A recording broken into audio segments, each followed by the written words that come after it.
Hello বন্ধুরা, আজ আমি বানিয়েছি ইডলি আর সাথে নিয়েছি নারকেলের চাটনি। ইডলি বানাতে আমি নিয়েছি 4 কাপ সেদ্ধ চাল আর 1.5 কাপ বিউলির ডাল আর 1 চামচ মেথি নিয়ে সারা রাত জলে ভিজিয়ে রেখেছি।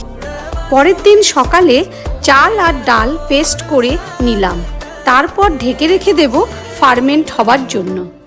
দেখো কত সুন্দরভাবে ফার্মেন্ট হয়েছে।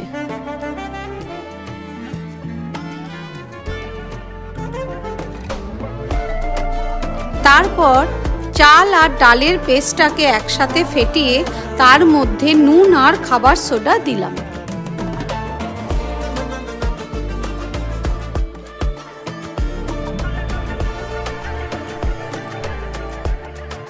এবার ইডলি মেকার নিয়ে তাতে তেল ব্রাশ করে নিয়ে তার মধ্যে ব্যাটার দিয়ে ওভেনে বসিয়ে ভাপিয়ে নিলেই আমাদের ইডলি রেডি।